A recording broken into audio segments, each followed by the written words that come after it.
Bienvenue sur Africa 24 dans cette nouvelle édition du Non-Stop Info. Voici les titres de l'actualité. Les conséquences de la crise sanitaire sur les économies africaines. 41 pays font face à une baisse de leur PIB, annonce le président de la Commission de l'Union africaine, Moussa Faki Mahamat. Face à cette situation, quelles sont donc les solutions proposées par l'instance? Élément de réponse dans cette édition. 1 milliard d'euros, c'est la somme que l'Union européenne envisage de décaisser en faveur de la filière cacao en Côte d'Ivoire. Objectif, encourager la production de cacao durable. Et puis la lutte contre la malnutrition infantile au Tchad. Selon une enquête nationale, 1,8 million d'enfants souffrent de malnutrition aiguë. Les détails à suivre dans ce journal. Mais tout d'abord, un contexte politique toujours tendu au Niger, au lendemain de la proclamation des résultats provisoires délivrés par la CENI ce 23 février. Des violences ont éclaté dans plusieurs villes du pays, et notamment à Niamey. Des troubles qui, selon le ministre de l'Intérieur, Al-Kash Alada, ont fait 2 morts. Le ministre précise également que 468 personnes ont été arrêtées depuis l'annonce des résultats. Pour rappel, la CENI avait déclaré la victoire du candidat du parti au pouvoir, Mohamed Bazoum, avec 55,75% des suffrages au second tour. Son adversaire, Mahaman Ousmane, a quant à lui obtenu 44,25% des voix, des chiffres fermement contestés par l'opposition. L'opposition qui dénonce à ce titre un hold-up électoral. Face à la crise sanitaire, quelle perspective pour les économies africaines? Le président de la Commission de l'Union africaine, Moussa Faki Mahamat, révèle que 41 pays sont confrontés à une baisse de leur produit intérieur brut. Des statistiques auxquelles s'ajoute une perte d'environ 30 millions d'emplois. Quelles sont donc les solutions envisagées par la Commission de l'UA pour relancer les économies du continent? Élément de réponse avec Philomentine. 41 pays africains ont vu leur produit intérieur brut chuter face aux conséquences du Covid-19 sur les économies. Cette situation a occasionné une perte de quelques 30 millions d'emplois, entraînant un accroissement du nombre d'Africains en situation d'extrême pauvreté, estimé à 41,2 millions en 2021 selon la Commission de l'Union africaine. Les conséquences du Covid-19 sont déjà observables pour les ménages à faible revenu, les petites et moyennes entreprises et les opérateurs économiques du secteur informel. Le Covid-19 a accentué ces inconvénients et placé les pays africains dans une conjoncture économique sérieuse. Dans le but d'espérer une relance économique durable, la Commission de l'Union africaine a comme priorité le renforcement du tissu industriel local, les investissements dans la gouvernance du capital humain par la qualité de l'éducation et dans les systèmes de soins et de santé, le développement des infrastructures de qualité à longue durée de vie et enfin la transformation numérique. L'Afrique connaît une épidémie de Covid qui a vraiment ravagé nos économies et conduit à une croissance qui a été réduite dans la plupart des pays. 44 pays sur 54 connaîtront une récession ou en tout cas un ralentissement de leur croissance économique l'année prochaine et cette année. Donc je pense qu'il faudrait vraiment trouver une solution, mettre en place des politiques de relance publique afin de relancer la demande via la consommation et l'investissement afin de mettre en place une politique de relance, notamment en utilisant le budget de l'État et en relançant des secteurs clés et aussi mettre en place une politique d'économie mixte, relancer d'abord les investissements et ensuite, après que la croissance revienne, essayer d'avoir une politique de gestion de budget modérée afin de réduire le piège de la dette publique. Selon la Banque mondiale, les conséquences économiques de la pandémie du Covid-19 ont été sévères en Afrique. En ce qui concerne sa partie subsaharienne, la pandémie a eu un impact majeur sur les moyens de subsistance, sur la sécurité alimentaire et le capital humain. Au Sénégal, le Parlement a adopté ce 22 février une nouvelle loi relative aux contrats de partenariat public-privé. Ce texte permettra non seulement de sécuriser les investissements, mais aussi de favoriser la mise en place de projets créateurs d'emplois.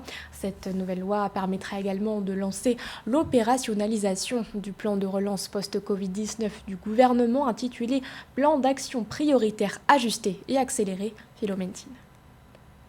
Dans le but d'atteindre les objectifs de mobilisation d'investissement privé souhaités par le Sénégal, le Parlement a adopté une nouvelle loi relative au partenariat public-privé. Il s'agit d'un document qui permettra d'avoir un cadre juridique flexible pour sécuriser les investissements et favoriser la réalisation rapide de projets de qualité et créateurs d'emplois dans le cadre du partenariat public-privé. nouvelle loi qui a été votée à l'Assemblée nationale, le ministre de l'économie et des finances est parti du constat que ce qui existait avant, ça n'avait pas réussi à mobiliser les financements à hauteur de ce qui avait été espéré. Avec cette nouvelle monture, le ministre de l'économie et des finances espère pouvoir atteindre assez rapidement un certain niveau d'investissement par rapport aux objectifs qui se sont donnés. Grâce à la nouvelle loi sur le partenariat public-privé, le gouvernement du Sénégal doit parvenir à rationaliser les organes, encadrer leur domaine d'intervention, mettre en place un appui technique durant tout le cycle du projet, entre autres. Le mécanisme qui a permis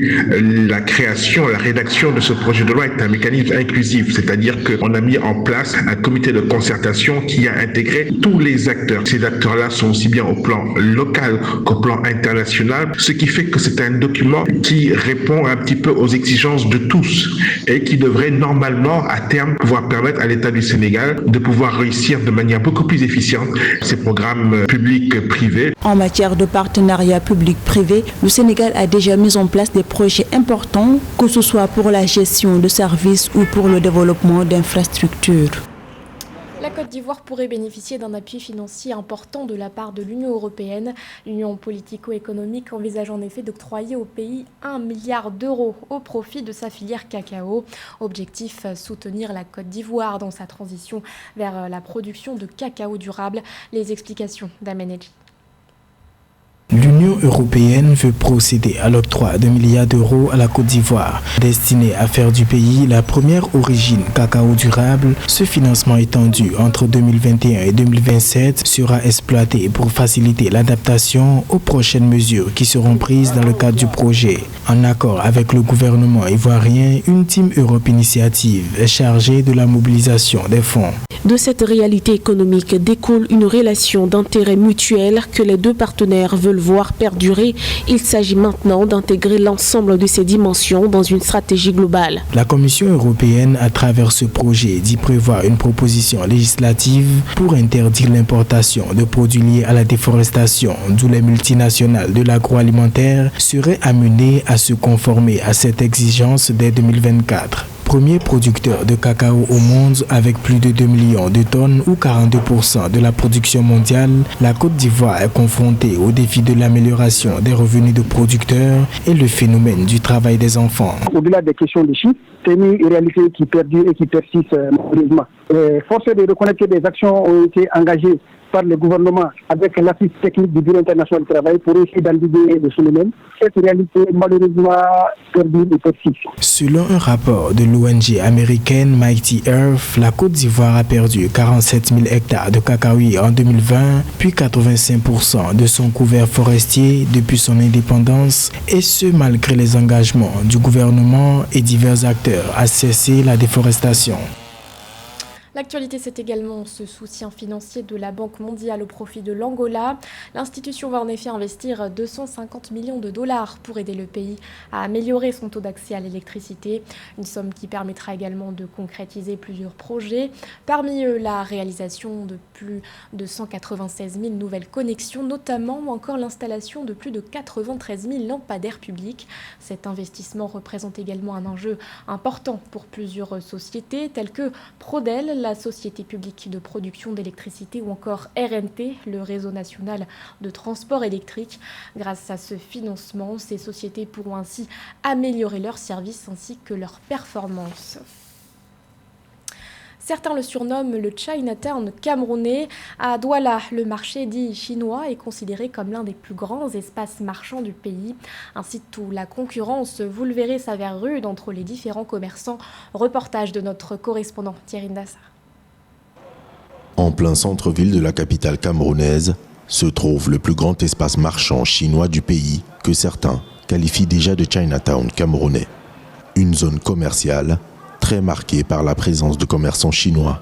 Si la présence des grossistes est tolérée par les commerçants locaux, ils supportent moins de devoir être en concurrence avec des détaillants chinois. La vente de détail devrait être, selon eux, exclusivement réservée aux commerçants camerounais. Le chinois importait et nous, le locaux, on détaillait, ce qui permettait à nous en sortir. C'était un partenariat gagnant-gagnant. Maintenant, le chinois a opté du fait que quand il vient en gros, il met son frère à côté, il détaille.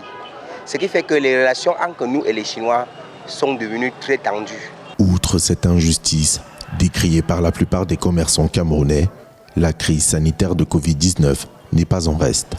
Les commerçants ne peuvent plus se rendre en Chine pour acheter leurs marchandises du fait des restrictions de déplacement, ce qui donne aux commerçants chinois un avantage considérable sur les importations et l'écoulement de leurs produits sur le marché camerounais. Parce qu'avant, tu peux partir, tu payes tes marchandises, tu rentres, tu n'as pas le souci. Maintenant, le temps que tu vas envoyer l'argent à quelqu'un, de payer quelque chose que tu vois par le téléphone, tout ce que l'article que nous on vend là, c'est l'article qu'il faut toucher, il faut voir la qualité de l'article que tu veux acheter pour avoir la bonne qualité. Maintenant qu'on ne voyage plus, il faut qu'on envoie l'argent à quelqu'un qui va payer. Maintenant, des fois, on envoie l'argent à quelqu'un et on ne voit pas l'article, on ne voit pas le marchandise. Les importations du Cameroun en provenance de Chine se composent principalement de produits informatiques, électroniques et optiques et de produits textiles. Les commerçants chinois profitent des chaînes d'approvisionnement en provenance de leur pays pour imposer une concurrence très forte que les revendeurs camerounais qualifient de déloyale. Des chiffres alarmants. Au Tchad, une enquête nationale a révélé qu'environ 1,8 million d'enfants souffrent de malnutrition aiguë. Pour faire face à ce phénomène, le gouvernement et ses partenaires ont lancé le programme Sécurité alimentaire et nutritionnelle. Plus de précisions dans ce reportage de notre correspondant Mahamat Ramadan. Au Tchad, environ 1,8 million d'enfants âgés de 0 à 5 ans souffrent de malnutrition aiguë selon une récente enquête nationale. 6 provinces sur 23 sont classées en situation d'urgence critique. En réponse à ce phénomène, le gouvernement et ses partenaires, à travers le programme Sécurité alimentaire et nutritionnelle, veulent désormais aider les communautés affectées à produire localement les aliments nécessaires pour équilibrer leur alimentation. 24 sites qui seront aménagés avec environ 97 seuils de pandage pour une superficie estimée au total de 1013 hectares donc de terres à récupérer. Des appuis en moyens d'exor au profit donc des producteurs ruraux pour l'appui à l'augmentation des productions, surtout maraîchères, à travers un accompagnement par des opérateurs de proximité dont le processus est en cours. La malnutrition demeure un problème majeur de santé publique au Tchad et sa prise en charge sanitaire continuelle coûte de plus en plus cher à l'État. Pour lutter efficacement contre ce fléau, les autorités, à travers ce programme, comptent miser sur la prévention en facilitant l'accès à l'eau potable, à des services d'assainissement et à des soins de santé de proximité. J'encourage les autorités, en premier rang duquel le gouverneur lui-même, le maire de la ville, tous les représentants, à s'assurer que le projet annoncé soit mis en œuvre de manière rationnelle à atteindre les objectifs pour lesquels les moyens importants ont été consentis. J'aimerais beaucoup aussi inviter les bénéficiaires potentiels à participer, à se mettre au devant de la scène pour espérer profiter de ces moyens que nous mettons à leur disposition. Pour rappel, en 2020, le gouvernement tchadien, en partenariat avec l'Union européenne et le Programme alimentaire mondial, ont initié et mis en œuvre le programme Sécurité alimentaire et nutritionnelle, financé à environ 100 milliards de francs CFA. Une initiative qui vise à sortir 3 millions de personnes de l'insécurité alimentaire d'ici 3 ans. Ce journal a été réalisé par l'ensemble de la rédaction. Merci de votre fidélité. L'actualité continue sur Africa 24.